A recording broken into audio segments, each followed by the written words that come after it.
Sorry? Yeah, go ahead. I had a question, a couple of questions. So, when he mentioned the bread question about eating something that's like bread, what counts in the category of grain?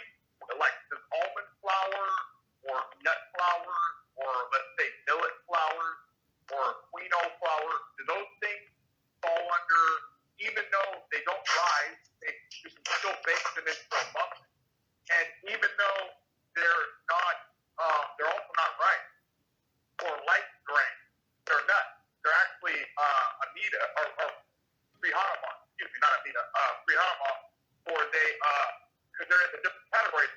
Do you, if you eat some, let's say a loaf of bread made out of a nut flour, do you have to say Birkat HaMezonot?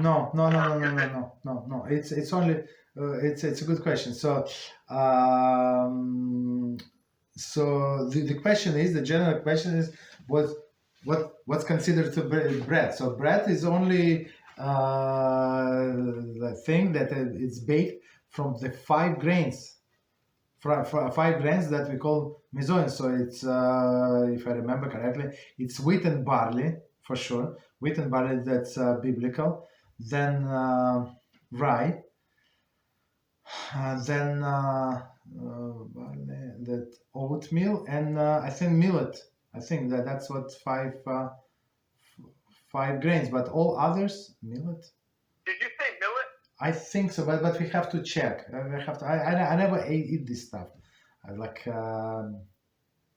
But oats for sure. For sure, one of them, right? So we have to double check what is the number 5. For all other grains like rice bread or cornbread, or I don't know, as you said, what was it, like nuts from they do from what is it? Almonds flour. The almonds flour. So it's not considered to be bread, even though it looks like bread, but halachically it's not bread. So you say shechakol. It's like you understand. So it's not considered to be bread.